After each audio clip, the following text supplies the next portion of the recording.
Pokemon Legends Arceus has some insane shiny hunting methods and some insane shiny hunting odds. Now, I've got 5 methods that I want to talk to you about today so you can maximize the amount of shinies that you're getting in your game. Let's get into it. And as always, if this video is helpful, make sure you hit that subscribe button and like it as well. And I'm going to be putting quite a few videos up here in that top corner, so keep an eye on that because I've got a few videos I think will really help you. And of course, check me out at Twitch as well. I stream 5 days a week at twitch.tv/MurderFear4. The link is in the description. Okay, 5 methods we're going to look at today. And number 1 is through distortion shiny hunting. Now, when distortions happen, they're really obvious and they're awesome because you can get a lot of money from them. You can get a lot of evolution items. You can get a lot of really rare Pokemon.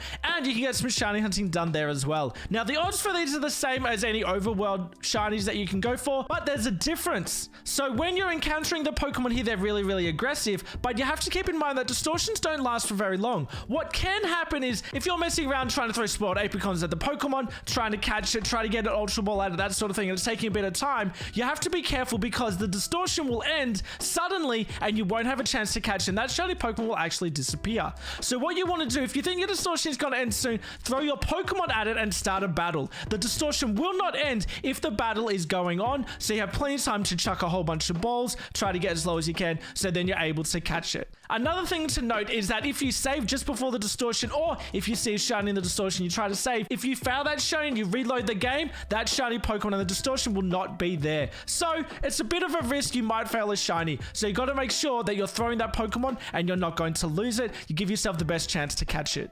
The second method of shiny hunting is for alphas. Now, you can soft reset for a shiny alpha Pokemon if it is one of the alphas that is always there and not just a random spawn. For example, the Rapidash in Obsidian Fieldlands. Now, if you want to soft reset for that particular shiny alpha, what you need to do is you need to run into it to obviously check if it's shiny. If it's not, you need to go back to Jubilife to reset. If you don't go back to Jubilife, you're going to be getting that same Pokemon that's going to be spawning. If you go back to Jubilife, go back into, say, the Obsidian Fieldlands, and you go and check that Rapidash again, that's how you're going to be soft resetting for that Pokemon. You can't just soft reset out in front of it, reset your game and check it because it's going to be the same Pokemon. The key is to go back to Jubilife. Now, the odds for this, the base is 1 in 4,096 and up until a rate of 1 in 585 if you've got a perfect dex for that and if you have the shiny charm as well. Now, method number 3 is full odds hunting or just finding random phase shiny Pokemon throughout your adventures in Pokemon Legends Arceus. Now, a tip for this is if you randomly find a shiny Pokemon, make sure you save your game. If you save your game and you end up failing it by killing it or by running away or anything like that, then you're able to soft reset and you're able to get back into the game, and that shiny Pokemon is there. It's already predetermined and it's going to respawn straight away again, and you can have another go at catching it. Now, the odds for this are, as I said earlier, 1 in 4,096, or if you have a perfect dex plus the charm, up into 1 in 585.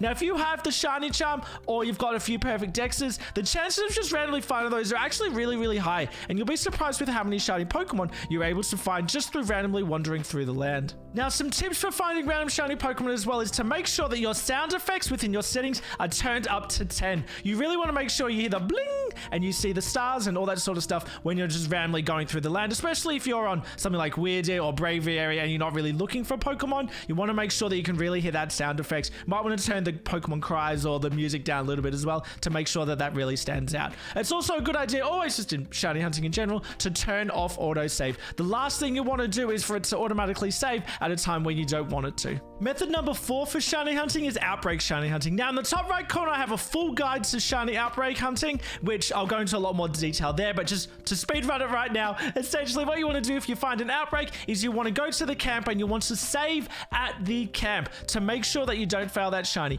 Save at the camp, head to the Outbreak, catch them, make them run away, defeat them, whatever it is, and then if none of them are shiny, you want to soft reset your game, which means you'll spawn back into your camp, and then you want to head to Jubilife and then back to the camp and then save again. It is so important to go back to Jubilife, and on my previous video I've had so many people commenting, do I have to go to Jubilife, can't I just soft reset? You must go to Jubilife because that is essentially the trigger to give you new Pokemon within your game.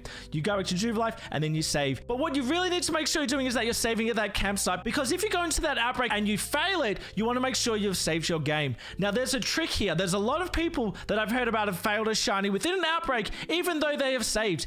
If you are in the outbreak and you see the shiny Pokemon and you immediately save the game and you fail it and you reload it, there is a very small chance that that shiny in that outbreak may disappear completely and you have lost that shiny. So you must save at the camp rather than at the outbreak itself. It's the same as when you're soft resetting. Sometimes the outbreaks change, or that a different Pokemon will spawn, or that outbreak will not be there, and all you have to do is just soft reset and that outbreak will come back. But it's that same chance. If your outbreak is gone, that shiny Pokemon is gone as well, and you've just completely missed it. That's why you don't save at the outbreak. Where it says at the top, you found the outbreak Pokemon, you want to save at that camp. So if you fail it, you reset back to that camp, head back to the outbreak again without going to Jubilife, and you'll find that same shiny Pokemon again. Now, just very recently, there's actually been an update to shiny outbreak hunting. What you should do when you're shiny hunting in the outbreak is to make sure that you're always catching the Pokemon or making it run away. What you don't want to do is you don't want to battle, specifically multi-battles. You want to avoid them because what happens is that essentially you're getting rid of multiple ones at a time,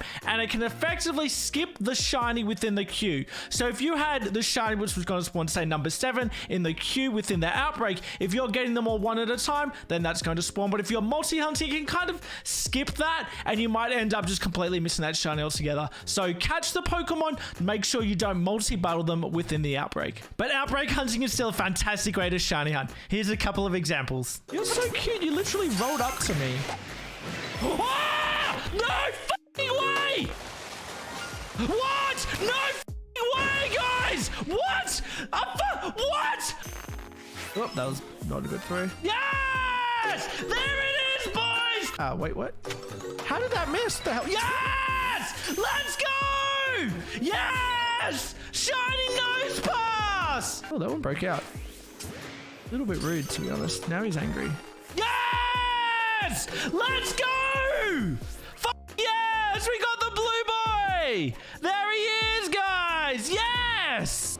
Green! Yes! Yes! We got it! Yes! Yes! Shiny Sweet Up! Let's go! We got the green boy! And method number 5 is shiny unknown hunting. Now, when you get the research task to try to look for all the unknowns around the world, you can find them in various locations, but when you find them, that particular Monsters then is not shiny. That cannot be shiny, that is locked. But once you've collected all the unknowns and they start appearing in the wild, what you can do is you can then shiny hunt those. Now, those have the same odds as encounters out in the wild, so up to 1 in 585 if you have the shiny charm and you have a full dex entry for unknown. Now, if you want to find unknowns once you've completed the unknown dex, and you want to find them in the wild, you have to look for the ruins in the Maya land. That's where they spawn. But they can be shiny hunted, and you can get a complete shiny unknown alphabet, which is really cool. And just to point out, just in case you didn't know, that all legendary Pokemon and all mythical Pokemon in Pokemon Legends Arceus are shiny locked, and you cannot soft reset for them. Thanks for watching, guys. I hope it was helpful. If it was, make sure you subscribe by clicking down here, and you might want to check out some of these tutorials over here as well to help you out in Pokemon Legends Arceus. Thanks.